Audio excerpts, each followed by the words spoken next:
Wassalatu wassalamu ala Rasulillah Muhammad bin Abdillah wa ala alihi wa ashabihi wa mawalah amma ba'du. Qala Allah Ta'ala bismillahirrahmanirrahim. Innama ya'muru masajidallahi man amana billahi wal yawmil akhir wa aqama as-salata wa ata az-zakata wa lam yakhsha illallah fa'asa ulaika an yakunu minal muhtadin. Bapak Ibu jamaah subuh yang dimuliakan Allah, para tamu komunitas gerakan sholat subuh berjamaah yang hadir di Masjid Baitur Rahmah yang dimuliakan Allah, atas nama Takmir Masjid Rahmah kami ucapkan terima kasih telah hadir bersama-sama menyuarakan, memberikan contoh dan tauladan kepada kami sebagai takmir dan kepada jamaah untuk bersama-sama menggiatkan dan bersemangat bersama untuk melaksanakan sholat subuh berjamaah. Jadi salah satu contoh Rasul daripada ucapan itu lebih baik tauladan. Tauladan itu bisa diterima 80% daripada ucapan. Nah, ini adalah bentuk tauladan Bapak, Ibu-ibu komunitas dari GSB. Kami ucapkan terima kasih, mudah-mudahan menjadi semangat untuk kita takmir masjid dan khususnya jamaah Masjid Baitur Rahmah. Saya melihat tadi ini adalah salah satu cita-cita kami. Kita punya anggota atau punya jamaah kurang lebih 700. Di Taman Gading ini ada 4 masjid. Kita tidak mungkin seluruh Taman Gading, namun kita sama-sama berperan minimal 700 jamaah. Ya, walaupun tidak semuanya seperti tadi kita lihat dari sop pertama sampai sop belakang setiap subuh itu terwujud suatu saat nanti. Mudah-mudahan doa kita dan upaya kita ini senantiasa diridhoi oleh Allah Subhanahu wa taala. Kami ucapkan terima kasih, kami mohon bimbingan terus, kami mohon saran dari para Bapak Ibu khususnya komunitas gerakan sholat subuh berjamaah. Untuk itu aja ini mohon kepada para jamaah untuk bersama-sama sejenak ada sedikit ta'lim. Mudah-mudahan ini menjadi ilmu yang manfaat untuk kita semua. Mungkin itu yang bisa kami sampaikan. Untuk acaranya sepenuhnya kami serahkan kepada GSB. Ihdinas siratal mustaqim. Wassalamualaikum warahmatullahi wabarakatuh.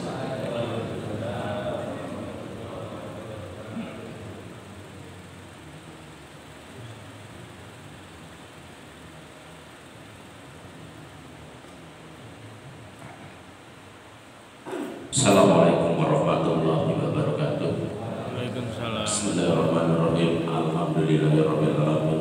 Wassalatu wassalamu ala asrofil anbiya'i wal mursalin sayyidina Muhammadin wa ala alihi washabbihi ajmain. Amma ba'du. Hadirin kiram, para kiai, para alim, para ulama, para ustaz, wabil khusus Bapak Profesor Dr. Anus Datik MSc PhD yang nanti akan memberikan ceramah kepada kita semua. Yang saya hormati Ketua Takmir Masjid Baitur Rahmah beserta seluruh jajarannya. Yang saya hormati Ketua GSB beserta seluruh jajarannya, para jamaah sholat subuh yang dirahmati oleh Allah Subhanahu wa taala. Alhamdulillah, kita bersyukur pada Allah Subhanahu wa taala bahwa pada pagi hari ini kita dapat melaksanakan sholat subuh berjamaah di Masjid Baitur Rahmah yang kita cintai. Salawat dan salam semoga senantiasa terlimpahkan kepada junjungan Nabi besar Muhammad sallallahu alaihi wasallam, karena ajaran dia sehingga kita tahu mana yang hak dan mana yang batil. Para jamaah sholat subuh yang dirahmati Allah Subhanahu wa taala, bahwa pada pagi hari ini Masjid Baitur Rahmah kedatangan rombongan gerakan sholat berjamaah. Tadi juga sudah disampaikan oleh pengurus masjid. Mudah-mudahan dalam pelaksanaan sholat subuh berjamaah ini segala ibadah kita diterima Allah Subhanahu wa taala. Dan kami mewakili ketua GSB. Sejatinya ini ketua GSB yang memberi sambutan, tapi saya diberi delegasi untuk memberi sambutan. Kami berserta rombongan mengucapkan terima kasih atas diterimanya untuk melaksanakan sholat subuh berjamaah di masjid ini. Kita tahu bahwa sholat subuh berjamaah itu pahalanya luar biasa ketimbang sholat sendiri. Itu lebih baik sholat subuh berjamaah ketimbang sholat sendiri. Sholat sendiri juga baik ketimbang tidak sholat. Jadi seperti itu. GSB ini melakukan suling subuh keliling dalam rangka meningkatkan siar agama Islam. Kita ini dari masjid ke masjid, dari masjid ke masjid. Tidak ada muatan politik sama sekali. Tidak ada. Jadi murni kita melakukan ibadah bersama-sama. Pernah disampaikan oleh beliaunya oleh ketua GSB bahwa memang kita harus menggapai taman-taman surga. Beliau mengatakan bahwa taman-taman surga itu tidak harus menunggu kita mengakhiri hidup kita kembali ke akhirat, tapi di dunia pun taman-taman surga sudah bisa kita nikmati. Bagaimana caranya? Yaitu mendatangi majelis-majelis taklim, mendatangi masjid-masjid melakukan sholat berjamaah, entah itu duhur, asar, maghrib, isya, apalagi subuh. Mari terus kita tingkatkan sholat subuh berjamaah ini, karena memang dahulunya Rasulullah seperti disampaikan oleh pengurus taklim masjid tadi bahwa sholat berjamaah subuh, sholat subuhnya itu lebih baik daripada sholat sendiri. Sekali lagi kami besar orang dari GSB mengucapkan terima kasih kepada pengurus taklim Masjid Baitur Rahmah atas penerimaan rombongan dari GSB. Akhirul kalam, wabillahi taufiq wal hidayah. Wassalamualaikum warahmatullahi wabarakatuh.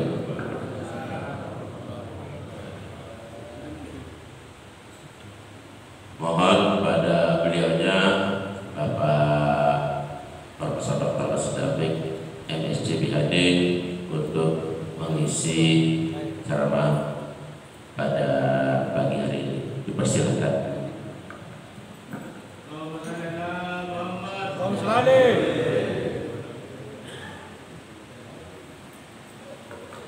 Assalamualaikum warahmatullahi wabarakatuh.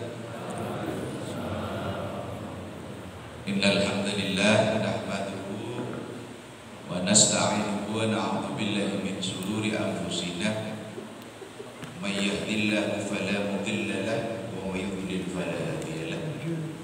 Asyhadu an la ilaha illallah wa asyhadu anna Muhammadan abduhu wa rasuluh la nabiyya ba'd. Qala rabbi ishrah li sadri wa yassir li amri wahlul 'uqdatam min lisani yafqahu qawli. Rabbi zidna ilma warzuqni fahma. Hadratal muhtaramin para alim ulama, tokoh masyarakat, sukuh ini sukuh, wabil khusus ketua takmir imam Masjid Baitur Rahmah, termasuk juga jamaah daripada gerakan subuh keliling beserta para pengasuh dan juga ketua yang telah menggerakkan daripada berjamaah ini. InsyaAllah mudah-mudahan panjenengan semua istiqamah selalu dalam hidayah ma'unah inayah dari Allah Subhanahu wa ta'ala. Yang ini jelas kita ittiba kepada Rasulullah sallallahu alaihi wasallam, karena apa yang disabdakan oleh Rasulullah, sallu kama ra'aitumuni usolli, salatlah kalian sebagaimana kalian melihat saya itu sholat. Di samping bacaan, di samping jumlah rakaat, tata cara, Rasulullah sallallahu alaihi wasallam tidak pernah sholat sendirian, selalu ada di masjid. Sehingga panjenengan berjamaah apalagi keliling pastinya ada dua yang namanya tujuannya. Yang pertama ittiba kepada Rasulullah sallallahu alaihi wasallam, yang kedua juga mengandung syiar.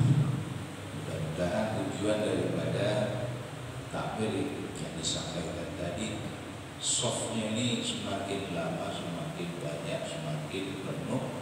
Ini menandakan makmurnya daripada masjid.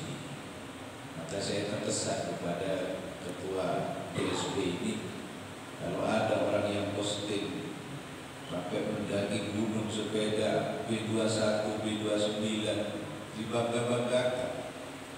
Kalau ada orang yang jalan pagi naik sepeda sampai berkilometer pakai GPS, pakai yang namanya walk maker, walk timer, dibangga-banggakan. KP 200 meter ke masjid Pak, angin, tembok berbatasan, sombong. Nah ini kalau tidak karena inayah dari Allah Subhanahu wa ta'ala, maka kita tidak akan bisa melakukan. Maka doa kita kepada Allah, mudah-mudahan diberi sebuah petunjuk, dikasih petunjuk oleh Allah agar kita senantiasa istiqomah. Ittiba kepada Rasulullah Nabi besar Muhammad sallallahu alaihi wasallam yang kelahirannya itu sudah dikabarkan oleh Nabi Isa alaihissalam. Apa di dalam surat As-Saff dikatakan a'udzubillahi minasyaitonir rajim, bismillahirrahmanirrahim, wa mubasysyiran bi rusulin ya'ti, akan ada seorang rasul setelah saya, kata Nabi Isa, ya'ti setelah saya, min ba'di setelah saya, ismuhu Ahmad, yang namanya adalah Ahmad. Jadi di dalam Al-Quran nama kanjeng Nabi itu ditemukan dua nama. Yang pertama adalah Ahmad, yang kedua adalah Muhammad. Ini Ahmad ini adalah dalam pengertian dia memiliki sifat terpuji. Ahmad terpuji, hablum minallah, karena ibadah kepada Allah. Walaupun Nabi sudah dijamin maksud, tapi ibadah kepada Allah Subhanahu wa ta'ala tidak henti-hentinya. Dia tidak merasa bahwa dia sudah dijamin surga. Dia tidak merasa bahwa dia mendapatkan VVIP untuk masuk surga. Tetap. Nah maka super relatif. Kalau sudah orang menjangkau ketaatan kepada Allah yang sangat luar biasa, yang sangat tinggi, itu artinya dinamakan Hamid. Artinya Ahmad ini dan Hamid ini adalah sesuatu yang terpuji di mata Allah Subhanahu wa ta'ala. Kemudian nama Muhammad adalah terpuji juga, tetapi terpuji dalam konteks hablum minan nas, Sehingga kalau panjenengan hanya kepada Allah, kepada tetangga kanan kiri tidak begitu harmonis, maka pujian itu hanyalah untuk beribadah kepada Allah, tapi berinteraksi dengan sosialnya panjenengan dikatakan masih butuh ditingkatkan. Maka saya katakan ibadah ini ada dua, hablum minallah, hablum minannas. WhatsApp itu saya ikut kemana-mana GSP saya, tapi di tetangganya tidak dikenal. Ini juga kurang bagus. Tak patikan barang, beda kerja bakti sopung, beda ini sopung, tidak boleh bahas beda. Karena apa istilahnya sopung ngangit, misalnya itu juga tidak boleh. Makanya ini di wa ma arsalnaka illa rahmatan lil alamin, maka tidak aku utus Muhammad itu illa rahmatan lil alamin, kecuali rahmat di seluruh alam. Sehingga Nabi Muhammad ini ada setelah kitab Taurat diturunkan kepada Nabi Musa, setelah kitab Injil diturunkan kepada Nabi Isa, sekitar 600 tahun waktu itu ada jejak, tidak ada Nabi dan Rasul saat itu. Rasulullah SAW dilahirkan sekitar 600 tahunan, 610 Masehi. Sedangkan Nabi Isa itu sekitar 3 sebelum Masehi. Maka inilah akhirnya Al-Quran diturunkan karena terjadi kekacauan di dalam kitab-kitab sebelumnya itu. Bahkan ada disorientasi sesembahan bukan kepada tauhid ilahi, bukan kepada Allah yang dibawa oleh Nabi Ibrahim, tetapi ada yang menyembah berhala, ada yang bahkan menyembah sapi betina. Yang dimaksudkan di dalam surat Al-Baqarah itu yaitu orang-orang Bani Israel, kaum Israel yang sekarang menganut Yahudi itu. Maka akhirnya Al-Quran diturunkan. Al-Quran diturunkan menjadi penyempurna. Dzalikal kitab la raiba fih. Kata Allah, dzalikal kitab, tidak ada kitab ini keraguan di dalamnya. Keraguan sedikit pun tidak ada. Ya, sehingga akhirnya Al-Quran ini menjadi mukjizat yang sangat luar biasa yang sampai sekarang orang-orang mengaku. Hudal lil muttaqin, petunjuk bagi orang yang bertakwa.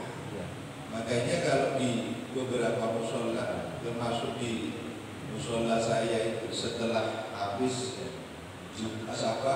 sholat subuh berjamaah, ya biasanya ya mithlunal kitab, membaca kitab, termasuk juga iqra al-kitab, mengkaji daripada kitab. Karena Al-Quran ini adalah sesuatu mukjizat yang diberikan kepada Nabi Muhammad SAW.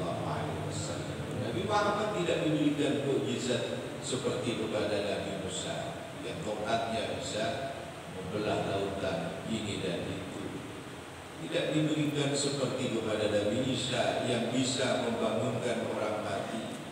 Tidak diberikan seperti kepada Nabi Ibrahim yang tidak bisa dibakar. Tapi Rasulullah SAW diberikan mukjizat yang namanya Al-Quran, tidak ada keraguan. Akhirnya sampai sekarang banyak ditemukan fakta-fakta ilmiah kebenaran Al-Quran secara saintifik, termasuk bagaimana penciptaan tata surya kita yang semula bersatu. Dalam surat Al-Maidah disebutkan bahwa bumi dan langit ini awalnya bersatu.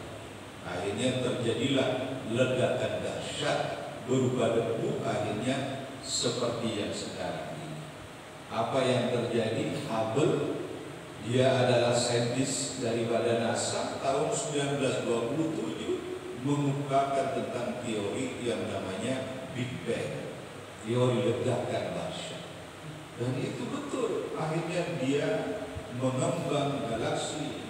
Panjenengan harus memahami bahwa planet di ruang angkasa ini jutaan jumlah, galaksi yang setara dengan Bima Sakti yang diciptakan oleh Allah. Ini masih banyak. Matahari yang sudah kita lihat sekarang sedemikian besarnya, masih banyak yang lebih besar dari itu. Nah, ini menunjukkan bahwa Allah itu Maha Luas. Tetapi dalam konteks ini Allah hanya menyebutkan istilah dua supaya kita bisa memahami secara sederhana. Ada langit, ada bumi. Ternyata di bumi inilah Nabi Adam sekitar berapa? 10.000 tahun yang silam. Padahal bumi ini usianya sudah 4,5 miliar. Sebelum dia mengalami kondensasi, kemudian dingin, kemudian ada yang namanya air laut. Ini juga disebutkan dalam Al-Quran. Air laut, kemudian di situ ada kehidupan. Dari air laut muncullah hujan. Akhirnya hujan itulah yang memunculkan kehidupan di darat. Itu juga disebutkan dalam Al-Quran. Termasuk peristiwa kehidupan manusia yang katanya diciptakan dari tanah. Ini diteliti oleh peneliti-peneliti Wickels. Diteliti. Kenapa kok disebut manusia diciptakan dari tanah? Ternyata betul setelah diteliti kandungan di dalam tubuh kita, ada hidrogen, ada nitrogen, ada kalsium, itu yang juga ada di dalam tanah. Sehingga dijelaskan bagaimana peristiwa di dalam tumbuhnya janin. Maka Al-Quran menjelaskan dengan lengkap bagaimana manusia itu dilahirkan, mulai dari saripati manusia dari tanah, tumbuh-tumbuhan, di situ ada protein nabati dimakan, jadilah spermatozoa, kemudian spermatozoa melalui sebuah proses pernikahan bertemu dengan sel telur, akhirnya menempel di titik rahim, menempel, termasuk masa disapih menyusui. Al-Quran lengkap menjelaskan sekitar berapa? Ya 30, sekitar 30 bulan. Itu ya 2 tahun sedikit, 9 bulan dikandung, kemudian 2 tahun disapih. Ini lengkap dalam Al-Quran. Maka itulah yang akhirnya Wickels memutuskan dia ahli embriologi untuk masuk Islam. Termasuk astronom yang pertama, Armstrong, mendengar suara adzan di bulan. Tetapi dengan NASA disembunyikan. Kemudian Armstrong masuk Islam. Dia termasuk petinju-petinju ternama, Muhammad Ali, Mike Tyson. Karena kebenaran dari Al-Quran, akhirnya dia juga masuk Islam dan menjadi.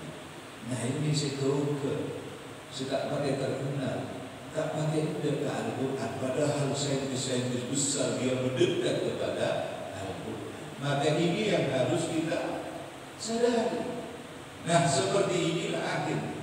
Maka Al-Quran itu adalah apa? Hudan linnas wa bayyinatin minal huda. Petunjuk bagi manusia dan berisi terkait dengan petunjuk-petunjuk itu lengkap. Sehingga hudan linnas dia menjadi way of life. Kalau di tataran negara ini adalah undang-undang. Wa bayyinatin minal huda, dia ada rinciannya juga. Di bawah undang-undang itu ada peraturan. Ya peraturan pemerintah, kalau itu presiden yang keluar, peraturan menteri, peraturan ini. Baru kemudian jubis-jubisnya itu dikeluarkan melalui hadis Rasulullah Sallallahu Alaihi Wasallam. Dua ini sudah luar biasa. Inilah yang menjadi warisan Nabi Muhammad Sallallahu Alaihi Wasallam.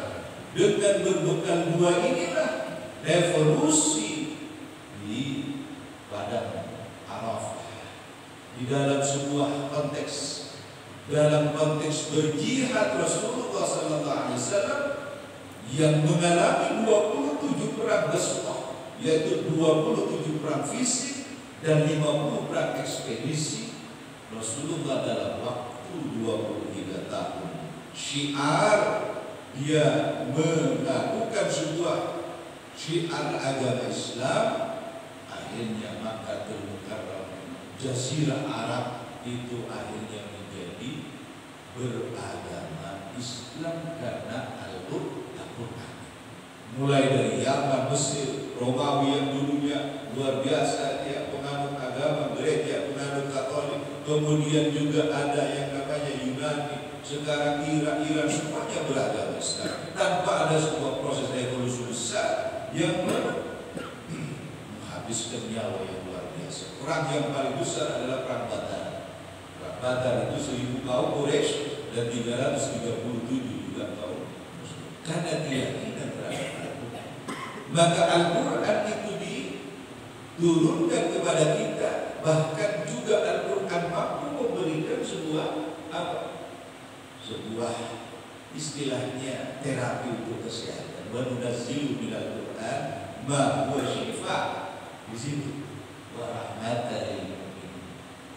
Maka Quran diturunkan itu sebagai apa istilahnya? Penyeimbang, penawar di dalam hal. Makanya kalau kita sakit, jangan sampai panjenengan langsung ke dokter, diare sedikit langsung ke dokter, langsung cari pil. Ini akhirnya membuat rumah sakit rumah sakit posta itu. Kalau di Arab itu kalau sakit sedikit sudah langsung istighfar, barangkali ada dosa ya Allah, istighfar.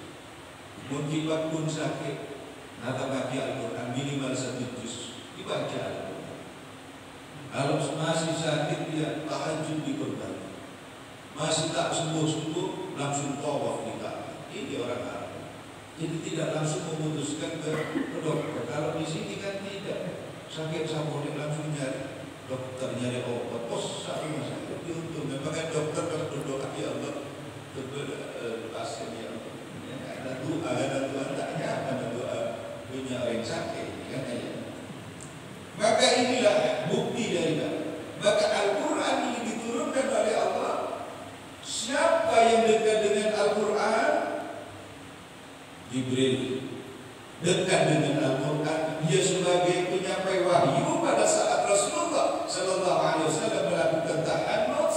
Jibril membawa hibah Al-Iqra, Iqra bismi rabbikal ladzi khalaq. Jibril ini Pak dijadikan sebagai the leader daripada malaikatnya Allah. Malaikat Allah itu banyak, ribuan, bahkan jutaan. Disebutkan hanya 70.000. Disebutkan yang visible sekarang adalah Jibril, Israel, Malik, Prophet, Atlet, itu yang kita kenal. Sebenarnya banyak. Jadi karena Jibril diberikan Al-Quran untuk disampaikan kepada Rasulullah, Jibril dijadikan sebagai malaikat pemimpin di antara malaikat. Sehingga kalau orang dekat dengan Al-Quran, insya Allah dia akan mulia. Kemudian Al-Quran diturunkan kepada Nabi Muhammad Sallallahu Alaihi Wasallam. Nabi Muhammad menjadi seorang Rasul dan Nabi. Dia menjadi seorang yang sangat dahsyat. Bahkan seorang author dari Prancis menulis yang namanya The Most Influential People in the World. Nabi Muhammad nomor 1 karena dia membawa Al-Quran. Nomor 1. Setelah itu adalah baru Nabi Isa, baru Isaac Newton, baru Mahatma Gandhi. Ini dikaji. Al-Quran turun di sebuah bulan. Bulan itu menjadi bulan yang paling mubarak. Bulan apa itu? Syahrul Mubarak adalah bulan Ramadan. Karena Al-Quran diturunkan di sebuah bulan. Maka siapa yang dekat dengan Al-Quran insya Allah boleh. Syahrul Ramadan alladzi unzila fihi al-Quran hudan lin-nas wa bayyinatin minal huda wal furqan. Dan Al-Quran jatuh pada hari tertentu di tanggal 17 Ramadan. Kemudian Ramadan ini dikenal dengan Nuzulul Quran. Di situ ada Lailatul Qadar. Itu karena turunnya Al-Quran. Maka kalau Al-Quran nempel kepadanya, Al-Quran nempel kepada anak kita, Al-Quran nempel kepada keturunan kita, tempelkan terus secara istiqamah. Insya Allah Al-Quran mendatangkan cahaya di dalamnya. Kalau itu anak, insya Allah di masa yang akan datang, anak itu akan tembus cita-cita menjadi anak yang waladan soleh. Inilah yang harus kita tanamkan agar supaya anak itu mampu mendoakan orang tua. Kalau anak sudah bagus, nasibnya bagus, ininya bagus, insya Allah akan ada wasilah. Karena anak bisalah putus. Anak Adam kalau sudah mati kecuali 3. Yang terakhir itu adalah apa? Waladan sholih yad'uhu, anak yang soleh yang berdoa. Maka tempelkan Al-Quran, baca Al-Quran, dan Al-Quran menjadi syafaat di dalam akhirat kalau kita nanti dibangkitkan oleh Allah. Dibangkitkan oleh Allah untuk kehidupan di yaumul qiyamah. Iqra al-Quran fa inna ya'ti yaumul qiyamah syafi'an li ashabi, baca Al-Quran. Nanti di yaumul qiyamah di samping syafaat dari Rasul Nabi Muhammad sallallahu alaihi wasallam, Al-Quran ini akan menjadi syafaat. Karena itu mari baik kajian Al-Quran, baik kebiasaan tilawah Al-Quran, kita baca Al-Quran. Insyaallah dari setelah subuh tidak akan banyak mengganggu. Jadi saya kalau jam 6 sudah persiapan berangkat, jam 4:30 ini bisa membaca Al-Quran. Bisa. Kalau ada orang yang sholat subuh tidak punya waktu, tidak punya ini, terus gimana? Waktunya hanya untuk apa? Setelah itu tiba-tiba tidak. Jangan lupa banyak orang sekarang dipanggil oleh Allah tanpa ada rasa sakit, tiba-tiba sudah menista hati. Ya, ingat itu begitu. Tapi kalau kematian kita adalah husnul khatimah, membawa iman di dalam dada kita, insya Allah Pak, sebesar sekecil apapun keimanan kita akan ditolong oleh Allah, akan dimasukkan ke dalam surga Allah Subhanahu wa ta'ala. Maka Al-Quran sekarang sudah menjadi program studi. Indonesia punya yang namanya apa? Institute of Al-Quran Study. Di London juga ada, di Mesir juga ada, banyak sekali Al-Quran. Ada Center of Al-Quran Study dan seterusnya. Makanya di Indonesia pada saat Gorbachev, pada saat Boris Yeltsin menjajah yang namanya Afghanistan, Kyrgyzstan, negara-negara yang ada di dalam belahan Soviet itu dibakar semua Al-Quran. Tapi apa yang ada di situ? Mereka menghafal dengan talqin di bawah tempat banyak hafid dan hafidah dari negara-negara ini, terutama dari Mesir, terutama daripada Azerbaijan. Penduduknya sedikit Pak, menghafal Al-Quran minimal 1 juta, 2 juta. Tidak ada kesulitan di Indonesia. Penduduknya 275 juta menghafal Al-Quran, tidak hanya 0,01%. Ini coba Mesir ada 7 juta penghafal Al-Quran. Dan di situ luar biasa. Kita tidak dalam kondisi kegelapan. Mari cintai Al-Quran, cintai gerakan subuh berjamaah, sahabat subuh baca Al-Quran. Insya Allah ini akan barokah di dunia wal akhirah. Demikian apa yang bisa saya sampaikan. Mudah-mudahan berkenan, mudah-mudahan barokah di sini, di dunia kita berkumpul, di akhirat nanti kita berkumpul. Insyaallah Subhanahu wa ta'ala. Insyaallah ala hadiniyah wa ala kulli niyatin shalih. Al-Fatihah.